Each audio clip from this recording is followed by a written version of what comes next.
everyone. I am CS Shweta, and we are here yet another. We are here for revision of CS Executive Module 1, December 2024. So, this is yet another chapter which we are going to start today as revision. And today's chapter, which we are going to start, is the Child and Adolescent Labor Prohibition and Regulation Act 1986. So prohibition तो हमें समझ में आता है that child labor is prohibited, and what the act is talking about with respect to the regulation of child and adolescent labor, that we are going to discuss in Act 1986.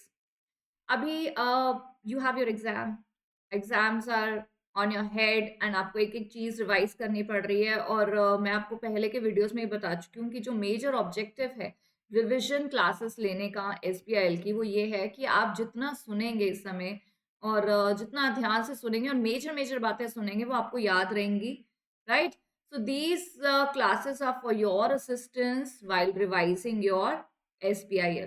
तो पूरा SPIL का एक एक chapter है, आपको जो chapter आप पढ़ रहे हो वीडियो के साथ साथ पढ़ लो। उससे क्या होगा कि आप सुन भी लोगे, यहाँ पे इंपॉर्टेंट पॉइंट्स देख भी लोगे और खुद भी राइटिंग प्रैक्टिस साथ साथ कर लोगे। You don't need anything else. कभी कभी कुछ बच्चे ऐसे होते हैं ना, मुझे बोलते हैं हमने पढ़ लिया, हमने स्कैनर कर लिया, हमने राइटिंग प्रैक्टिस कर ली, सेटिस्फैक्शन नहीं हो रही। तो सेटिस्फैक्शन कभी नहीं हो सकती, कुछ ना कुछ हमें लगता ही है कि हमारा रह गया या हमने अच्छे से नहीं करा है। See the way you remember entertainment part, जैसे हमें मूवीज कैसे याद रहती है, हमें कैसे सीरीज याद रहती है, कैसे हमें वो चीजें याद रहती हैं जो हमारे एंटरटेनमेंट वाली है। तो आप इसको भी, मैं ये नहीं बोलूंगी पढ़ाई को जितना आप इंटरेस्टिंग बनाओगे आपको उतना याद रहेगा, अच्छे से याद रहेगा, तो डेफिनेटली आप उस टाइम पे लिख पाएंगे। बाकी इसके ऊपर आप सुन लीजिए, साथ में लिख लीजिए, स्कैनर के एक दो क्वेश्चंस देख लीजिए क्या क्या आए हैं। You don't need anything else more than this, right. So first thing I want to tell you कि जितना आप अपने आप को शांत रखेंगे, काम डाउन रहेंगे, उतना अच्छे से एग्जाम दे पाएंगे। I still remember one of my friend, why I still remember because that was a very important perspective जो मैंने देखा स्कूल में। There was one of my friend, she was very studious. तो एग्जाम देते time क्या था ना, वो मेरे से दूर बैठती थी, and one fine day something happened while exam. So मेरी टीचर ने ना मुझे उठा के ना उसके पीछे बिठा दिया। आई वाज लाइक हैप्पी कि चलो इसके पीछे बैठी हूँ, नो, फ्रेंड के पीछे, सो वील चीट, मतलब not cheat but somehow I am sitting behind her. उसको पता ही नहीं, she is writing her exam and she is so focused in her exam. After the exam, after test was done, obviously मैंने उसके साथ कुछ cheat नहीं करा, लेकिन when she looked at me she was like कि how are you, how come you are here. तो मतलब मुझे ऐसा लगा, मैंने कहा you really didn't know that I am sitting behind you and teach all this thing happened, teacher asked me to get up and कहती नहीं यार, I am very much engrossed in my exam. मैंने कहा what do you do, सब exam दे रहे, what are you thinking so much and why you so focused. क्योंकि exam में ना उस समय मुझे लगा कि ये बात बहुत सही है कि जब आप एग्जाम दे रहे हो आपका पूरा ध्यान एग्जाम में होना चाहिए, rather what is happening in class और ये सब। आपका ना एक फोकस फोकस बहुत ज्यादा जरूरी होता है एग्जाम में, ठीक है। और आप सब कुछ पढ़ के गए हो, अभी आप मुझसे कुछ दो बातें सुनोगे, ये भी आपको याद आ जाएंगी बातें जब आप ध्यान दोगे उस समय क्वेश्चन में, राइट। जैसे अभी हम चाइल्ड एंड एडोलेसेंट लेबर कर रहे हैं, एक्ट 1986, प्रोहिबिशन रेगुलेशन एक्ट 1986। तो ये आप शब्द सुनो 1986, वहां पे अगर आपको लिखना आ जाएगा तो आपको आवाज, मतलब you know when you focus आपको सब याद आएगा कि हाँ ये 1986 में आया था, दिसंबर में आया था ये एक्ट, इस एक्ट में क्या बात हो रही है, कौन से सेक्शन है इंपॉर्टेंट, राइट। तो सब याद आएगा, बस अपने पे कॉन्फिडेंस रखो, focused रहो and stay calm, that these are the three very important things that you need to follow। Otherwise जो बच्चे पैनिक करते हैं, टेंशन में रहेंगे, इधर उधर बात ध्यान देंगे और अपने आप को डिस्ट्रैक्ट करेंगे, सो डेफिनेटली उनके लिए चीजें मुश्किल हो सकती है। दिमाग सबका एक जैसा है, टीचर एक जैसा ही पढ़ा रहा है, लेकिन कौन उसको कैसे यूटिलाइज करता है that depends on you, right. चलिए, without wasting time let's talk about child adolescent labour prohibition and regulation act 1986। तो नाम से पता चल रहा है ये एक्ट कब आया, 23 दिसंबर 1986। तो डेट याद रखो, दिसंबर में तो पेपर ही तुम्हारा, 23 दिसंबर 1986, child and adolescent labour prohibition and regulation act 1986। तो इस एक्ट में हम प्रोहिबिशन के बारे में बात करेंगे and how this act regulates, regulations के बारे में बात करेंगे। So prohibition regulation act 1986। So we are going to talk about child and adolescent labour. Students, revision में हम लोग डेफिनेशन नहीं करते हैं, but we'll have a quick look at the definitions. तो फर्स्टली टू पार्ट्स में डिवाइड है ये एक्ट हमारा. To prohibit the engagement of children in all occupation. Prohibit the engagement of children in all occupation. To prohibit the engagement of adolescents in hazardous occupation and processes. देखिए अब child और adolescent में क्या फर्क है. Child is 14 below 14 years of age and adolescent is somebody who is 15 or above. अब क्या है कि हम बोल रहे हैं कि child labour is prohibited. Child किसी भी ऑक्यूपेशन में किसी भी ऑर्गेनाइजेशन में काम नहीं कर सकता, प्रोहिबिटेड है. बिल्कुल सही बात है. तो one part we are going to talk about the prohibition of children working in any occupation. Second part we are talking about prohibition on adolescent also. हमने चाइल्ड लेबर सुना है, एडोलसेंट लेबर तो नहीं सुना ना हमने. लेकिन यहाँ पे बोल रहे हैं कि एडोलसेंट का भी जो एक लेबर है वो प्रोहिबिटेड है इन विच organisations which are handling hazardous occupation and processes. वहां पे एडोलसेंट काम नहीं कर सकते. और किसी ऑक्यूपेशन में एडोलसेंट काम कर सकते हैं, पर हैजर्डस प्रोसेस वाले ऑक्यूपेशन में एडोलसेंट भी काम नहीं कर सकते. राइट. सो इस एक्ट में हम ये दो बातें करने वाले. It extends to whole of India. The parents or guardians of any child or adolescent shall not be liable for punishment in case of first offense. ये हम आगे जाके बात करेंगे जब पेनल्टी आएगी कि फर्स्ट ऑफेंस में हो सकता है कि पेरेंट्स के ऊपर पेनलाइज ना हो, लेकिन सेकेंड ऑफेंस में होते हैं. तो हम आगे इसके बारे में बात करेंगे जब पेनल्टी वाला पोर्शन करेंगे. डेफिनेशन एप्रोप्रिएट गवर्नमेंट की. Adolescent who has completed his 14 year of age but not has completed 18. क्योंकि देखिए 14 आज उसका बर्थडे है, आज 14 इयर्स का हुआ, कल से वो एडोलसेंट कहलाया जाएगा. आज तक और उससे पहले तक वो चाइल्ड था. जब वो 14 इयर्स कंप्लीट कर चुका है तो उसके बाद जब वो 15th ईयर में आता है वो एडोलसेंट कहलाया जाता है टिल 18th ईयर. जब उसका बर्थडे होगा और वो जैसे सपोज आज बर्थडे वो 18 साल का हो गया, तो कल से वो क्या कहलाया जाएगा, above 18 years, major, adult. Right. So child, adolescent, adult. Children, adolescent, adult. Children are not allowed to work. They are prohibited in any occupation, but adolescent can work. But adolescent are prohibited in which occupation? Hazardous. तो याद रखना है ये चीज. बिल्कुल इस act में majorly यही दो बातों पे चर्चा करी गई है. Child means who has not completed 14 years of age. Right. Day means 24 hour beginning at midnight. Establishment includes shop, workshop, farm, residential, hotel, restaurant, eating house. यहाँ पे एस्टैब्लिशमेंट पे भी ना जहाँ बात होती है कि चाइल्ड किसी एस्टैब्लिशमेंट में काम नहीं कर सकता, तो एस्टैब्लिशमेंट की डेफिनेशन बहुत ब्रॉड करी गई है कि हर जगह, चाहे वो कोई ईटरी प्लेस है, कोई ऑर्गेनाइजेशन है, कोई भी ऐसी जगह जहाँ काम हो रहा है कमर्शियल, और वहां पे अगर चिल्ड्रन को अपॉइंट करा गया for some work, so that is prohibited. चाहे कोई भी दुकान है, कुछ भी है. ऑक्यूपायर जो उस ऑर्गेनाइजेशन का कंट्रोल रखेगा वो ऑक्यूपायर है. वर्कशॉप मीन्स एनी प्रेमाइसेस जहां पे किसी भी प्रकार का कमर्शियल काम हो रहा है, कोई भी इंडस्ट्रियल प्रोसेस हो रहा है. Right. Prohibition of employment of children in any occupation and process. Section 3. तो सेक्शन 3 बहुत ही ज्यादा इंपॉर्टेंट सेक्शन है when it comes to child labour. Right. तो सेक्शन 3 में क्या बोला जा रहा है. Section 3 of the Act provides that no child shall be employed or permitted to work. अच्छा, ये दोनों बातें ना थोड़ी सी अलग हो जाती है. एम्प्लॉयड, आपने किसी को रख लिया या परमिट भी कर दिया काम करने के लिए, दोनों ही चीजें ऑफेंडिंग हो जाएंगी. To work in any occupational process except, मतलब एक्सेप्शन भी है, मतलब चिल्ड्रन काम कर सकते हैं कहीं पे. कहाँ पे कर सकते हैं, लेट्स सी. पहला, helps his family or family enterprise which is other than any hazardous occupation or processes set forth in the schedule after his school hours or during vacations. तो अगर कोई चाइल्ड अपने ही पेरेंट्स के किसी enterprise में काम कर रहा है, जैसे पेरेंट्स की दुकान है कोई, वहां काम कर रहा है आफ्टर स्कूल आवर्स या वेकेशन के टाइम पे अपने पेरेंट्स के साथ हेल्प कर रहा है, तो चलेगा, no problem. Work as an artist, ये तो तुम चीजें भूल ही जाते हो.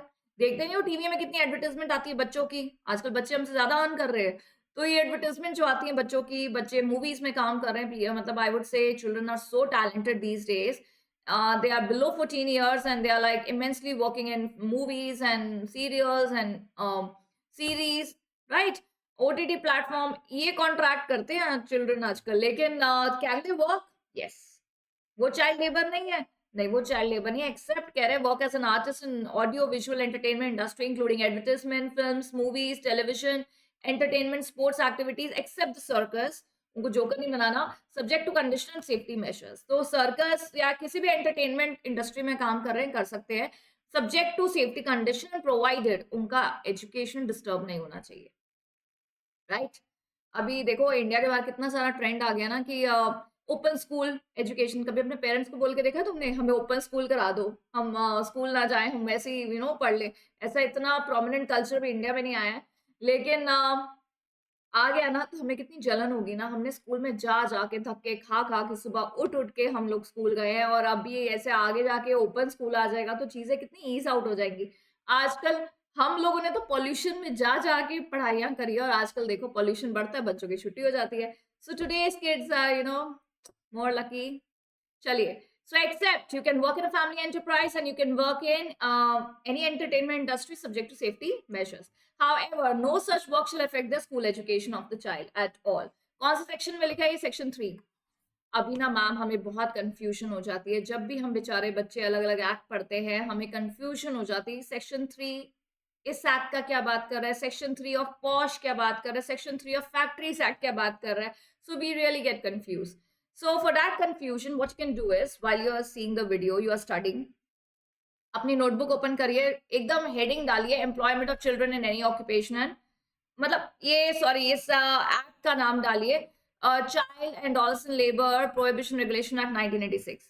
हेडिंग डाला, उसके बाद आपने लिखे इंपॉर्टेंट सेक्शन।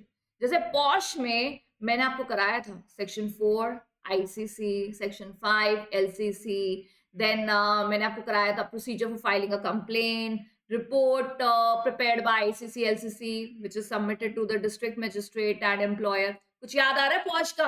अब जिन्होंने नहीं पढ़ा वो दे आर लाइक ये क्या है, पॉश का फुल फॉर्म क्या है? Prevention of sexual harassment act जो है आपके कोर्स में, मैंने उसमें लिखवाए थे आपको वीडियो के टाइम पे कि ये सेक्शन इंपॉर्टेंट है। तो जब मैं लिखवाती हूँ आपको कि ये सेक्शन इंपॉर्टेंट है तो कोई लिख लिया करो ना।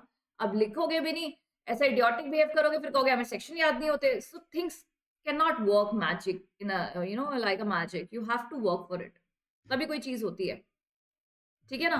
तो सेक्शन 3 प्लीज याद रखिएगा, चाइल्ड लेबर से अगर कोई क्वेश्चन आया एग्जाम में तो सेक्शन 3 है that provides that no child shall be employed except, तुमने पढ़ लिया, whoever employs any child or permits any child to work in contravention of the provision of section 3 shall be punishable and imprisonment for a term which shall not be less than 6 months which may extend to 2 years। so 6 महीने से लेके 2 साल तक की jail हो सकती है।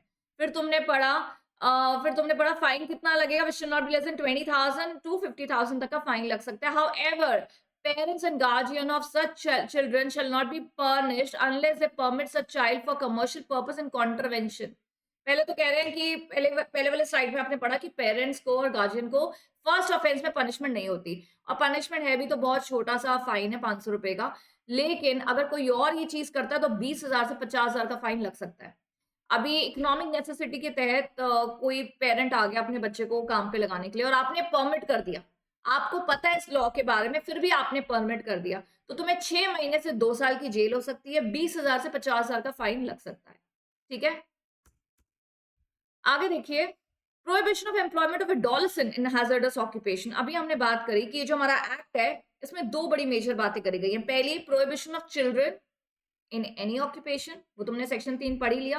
फिर हमने पढ़ा था prohibition of employment of adolescent in hazardous occupation. So let's study about that. What is the section? Section 3A।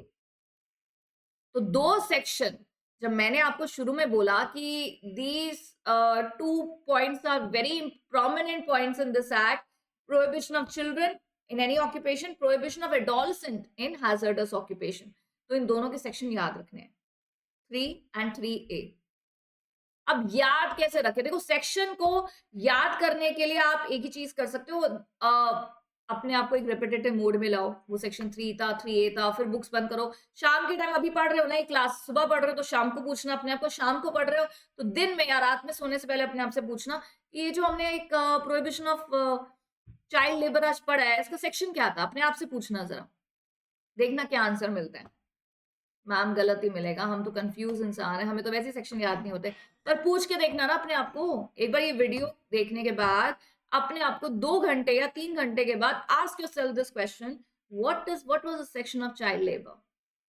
देखना याद आएगा, जरूर याद आएगा। सेक्शन 3 एंड एडोलसेंट वाला क्या है, 3A।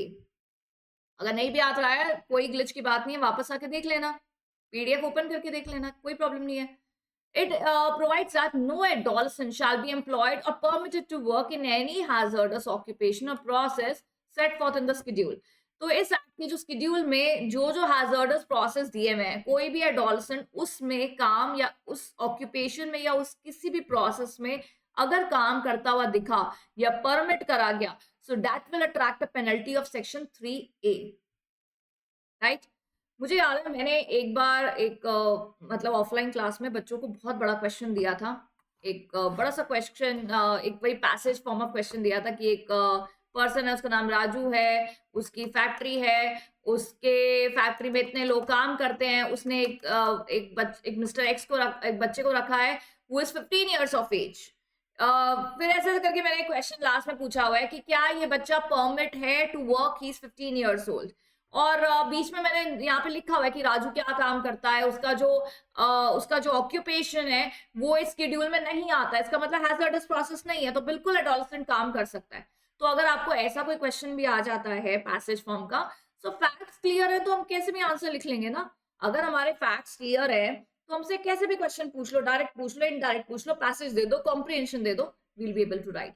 सेक्शन 3A क्या बोल रहा है, adolescent is not permitted to work in any hazardous occupation. The hazardous occupation are set forth in the schedule are as under mines में काम नहीं कर सकता, inflammable substances और explosive या hazardous process। hazardous का मतलब क्या होता है, dangerous।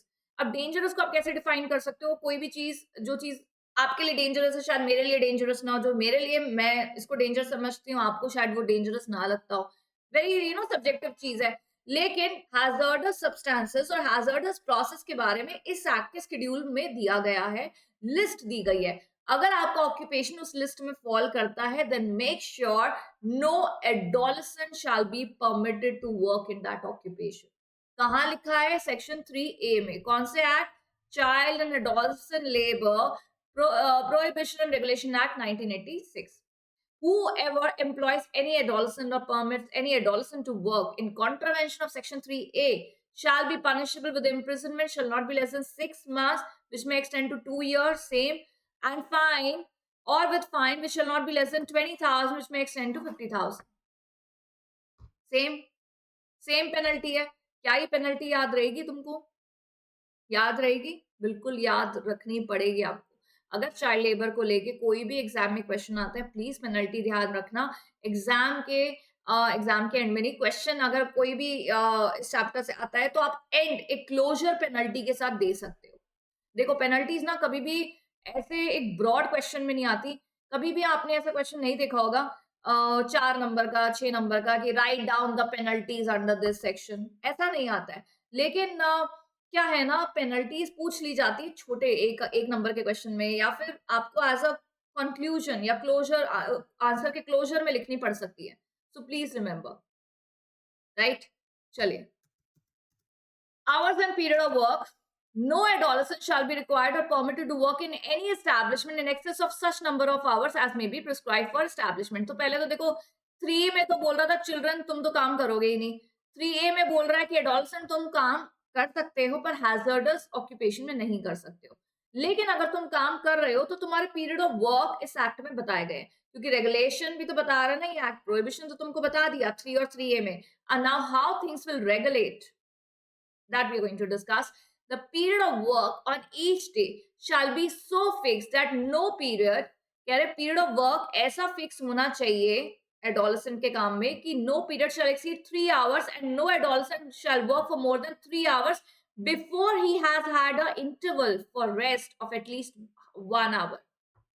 सबसे पहले तो एडोलसेंट से आप 3 घंटे से एक स्ट्रेच में 3 घंटे से ज्यादा काम नहीं कराओगे। 3 घंटा जैसे ही होगा उसको 1 घंटे का ब्रेक मिला जाएगा। फिर the period of a work of a child shall B so arranged that inclusive of the interval for rest, it shall not spread over more than 6 hours, including the time spent in waiting for work on any day. What is that? What is all? What is this point? What is the section telling you?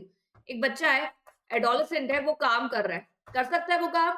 हाँ, adolescent काम कर सकता है। कहाँ काम नहीं कर सकता? हैजर्डस प्रोसेस वाले में। कहाँ पे लिखा है? सेक्शन 3A में। तो चलो, अगर एडोलसेंट हैजर्डस प्रोसेस में नहीं काम कर सकता, किसी और ऑक्यूपेशन में काम कर सकता है, तो वो कितनी देर तक काम कर सकता है? क्योंकि एडल्ट तो वो भी नहीं है, वो भी कहीं ना कहीं अपनी पढ़ाई सफर करके काम कर रहा है।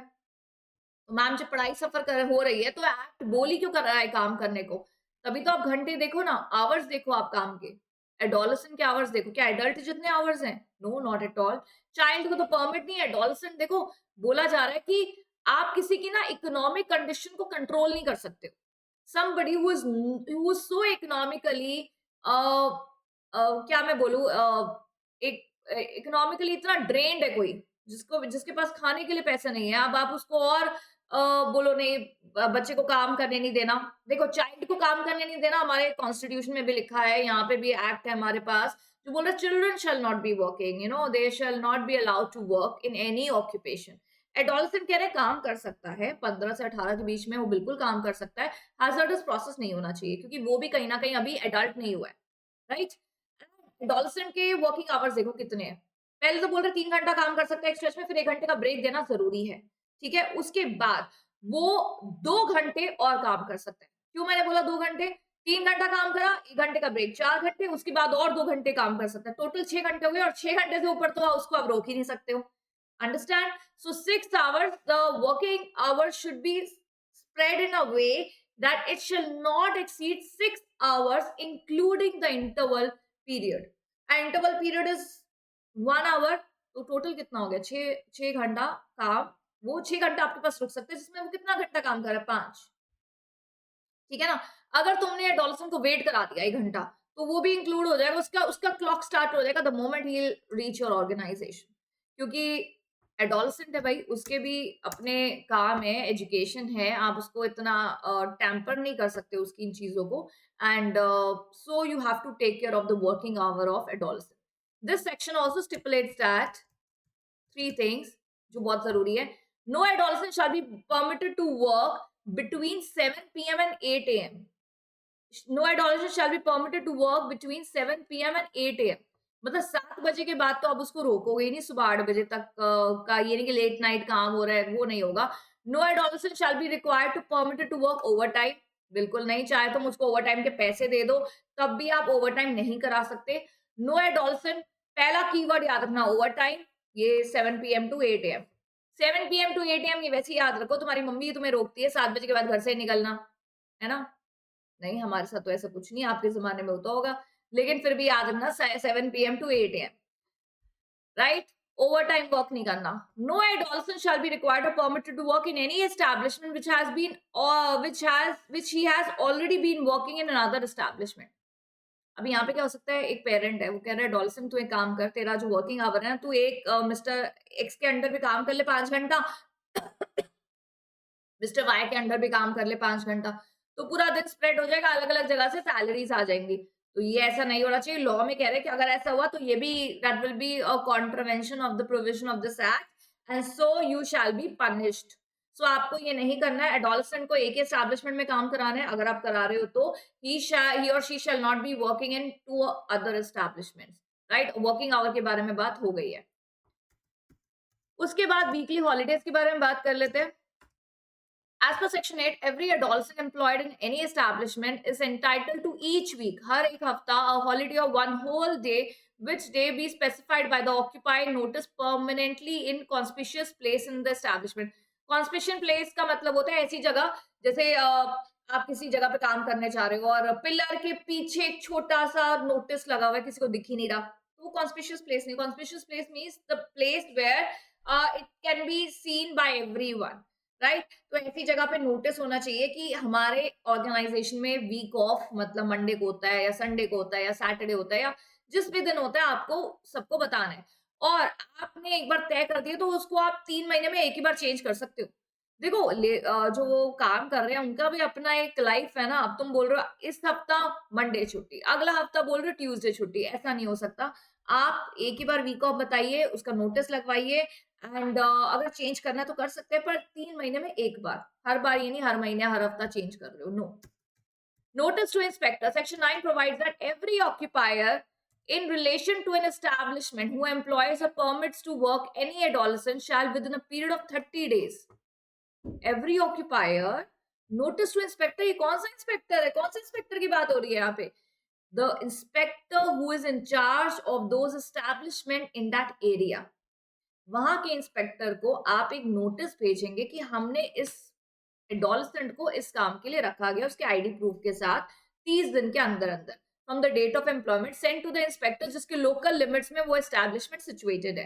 राइटिंग में होना चाहिए नोटिस, और नोटिस में क्या होना चाहिए? Name of establishment, place of establishment, name of the person जो मैनेज कर रहा है, ऑक्यूपायर मिस्टर एक्स इसके मैनेजर हैं, एड्रेस जहां पे आप कम्युनिकेशन कर सकते हो, नेचर ऑफ ऑक्यूपेशन कि हमारा जो ऑक्यूपेशन है जिसमें एडोलसेंट काम कर रहा है वो बिल्कुल भी हैजर्डस नहीं है, आपको ऐसा एक वो अंडरटेकिंग देना पड़ेगा, ठीक है?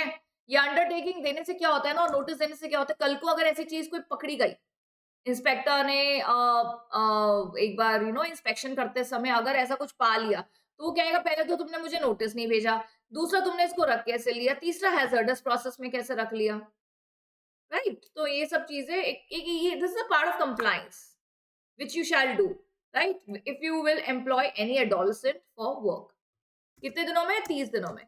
Maintenance of register. Her occupier को with respect to adolescent employed or permitted to work in any establishment maintained a register to be available for inspection by inspector all the time during working hours in any establishment showing what?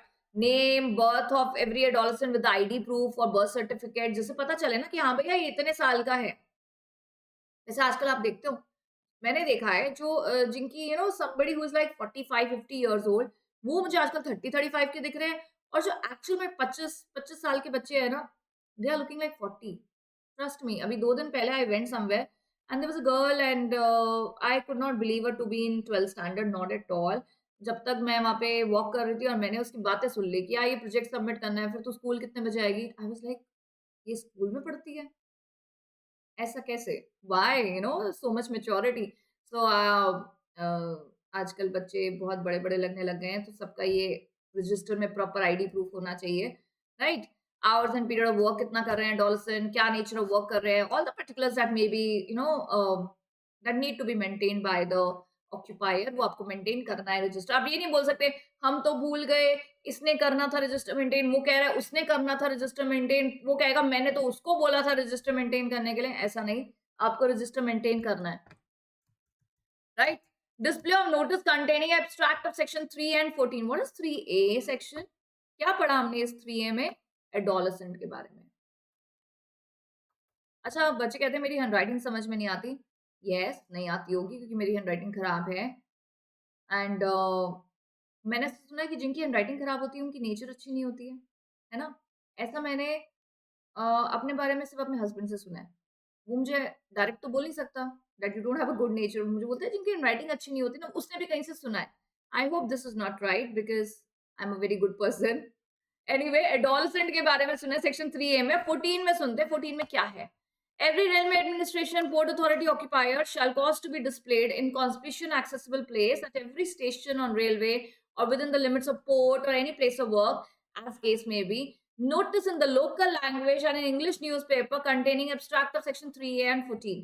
तो यहाँ कह रहे हैं कि आपके adolescent के काम को लेके, एडोलसेंट कहाँ परमिट हो सकता है काम करने का, उसके वर्किंग आवर्स, ये सब ना ऐसी जगह पे होने चाहिए, चाहे वो रेलवे है, पोर्ट है, या कोई भी जगह है जहाँ पे जो जिसके पास भी कंट्रोल है उस जगह का, उसको मेक श्योर करना चाहिए कि उस जगह पे ऐसे नोटिस डिस्प्लेड हों where they can be seen, read easily and conspicuous जगह पे, एक्सेसिबल जगह पर हो। ऐसी जगह पे ना हो जहाँ पे रीड ही नहीं करा जा रहा, पिलर के पीछे चिपका हुआ है नोटिस, पता ही नहीं किसी को, राइट? तो ऐसी जगह पे नहीं होना चाहिए। Then we have penalties. Let's read with the penalties. Whoever be convicted of offense of section 3(3)(a, अभी पढ़ ही लिया हमने, 1 साल तक की जेल हो सकती है, which may extend to 3 years. Who the parent and guardian अगर 3 या सेक्शन 3A में ऑफेंडिंग माने जाते हैं तो उन पे फाइन लग सकता है मैक्सिमम 10,000 रुपीज, 500 तक का फाइन भी लगता है और पहली बार तो माफ भी कर दिया जाता है अगर वो ये बोलते हैं हमें तो पता ही नहीं था। अब ये तो पता है ना कि तुम्हारा बच्चा 14 साल का है या 13 साल का है, मे बी हो सकता है कि तुम्हें लॉ के बारे में ना पता हो, या वो बोले एक ऐसा शो कर दें कि वी वर नॉट अवेयर कि हमारा जो बच्चा है 16 साल का वो हैज़ार्डस वर्क काम कर रहा है और हमें नहीं पता था कि ये वर्क हैज़ार्डस की कैटेगरी में आता है।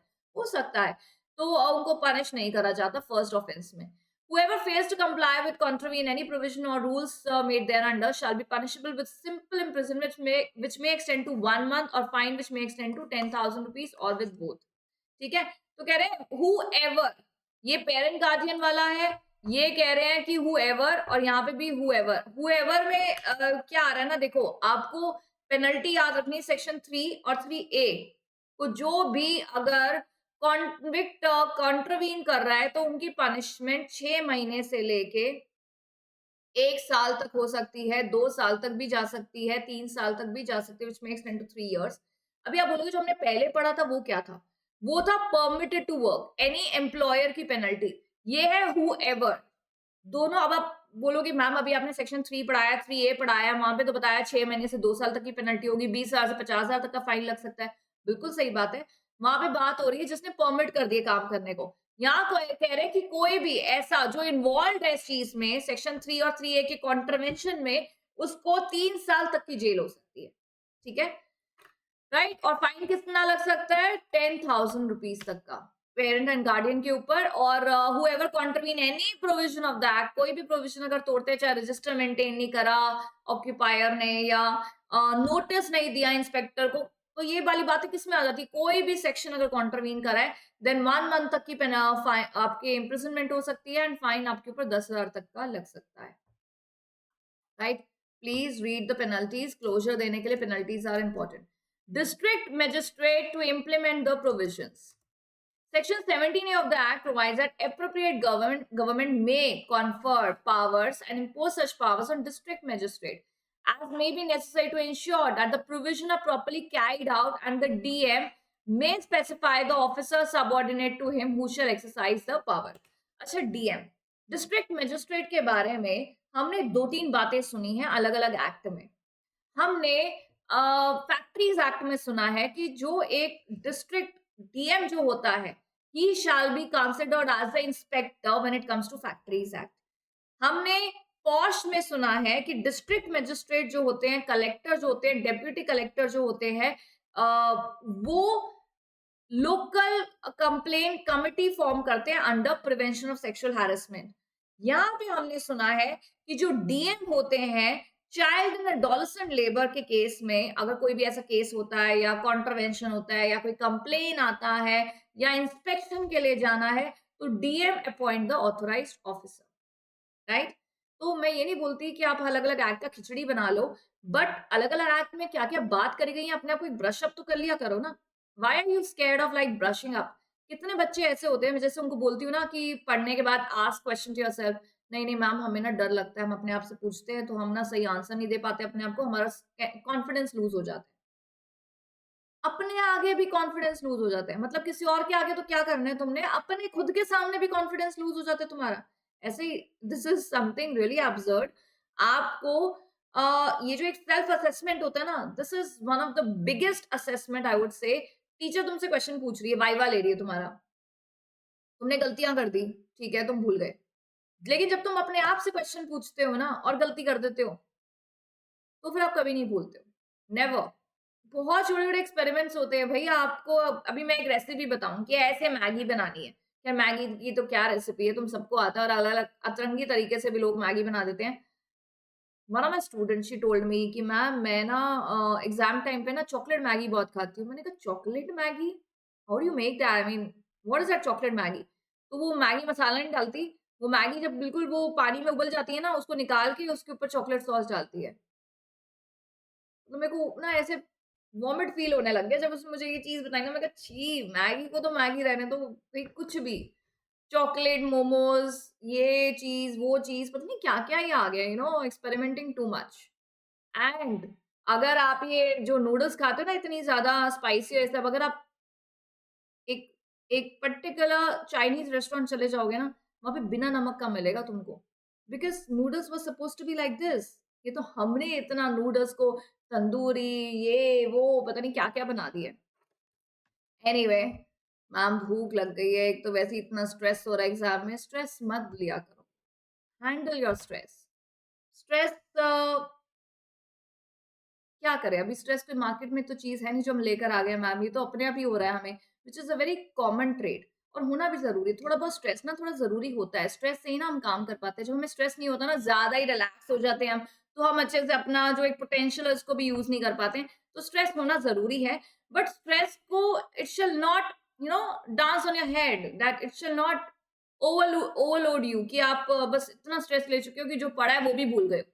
बिल्कुल नहीं भूलना है। सेक्शन 3 हमें अच्छे से याद है, 7 हमें याद है, देन हमें अबाउट एडवर्टाइज़मेंट याद है, हमें याद है कि अगर कोई पनिशमेंट है, पेनल्टीज़ है, वो क्या बात कर रही है, वो हमें ध्यान है। तो आप एक क्विक ग्लिम्प्स कर लिया करो, अपने आप से क्वेश्चन पूछ लिया करो, यू आर सॉर्टेड, राइट? एक बच्चे ने मुझे एक बार वीडियो देख के मुझे मैसेज करा टेलीग्राम पे कि मैम आप सॉर्टेड सॉर्टेड बहुत बोलते हो, लेकिन हम ना इतना सॉर्ट हो नहीं पाते हैं।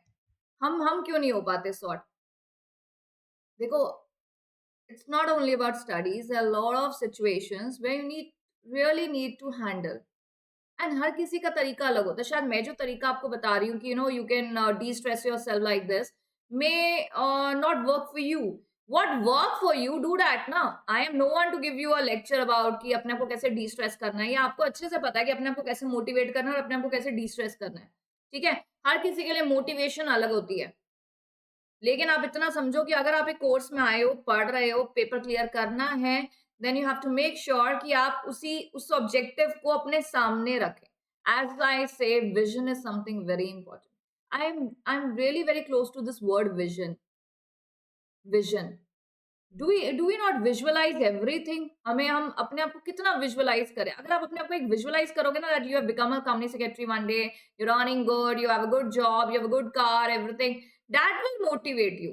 Now nobody's word can ever motivate you. Do you think that I can motivate you? No, never.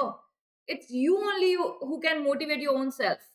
बस तरीका सबका अलग है। ठीक है?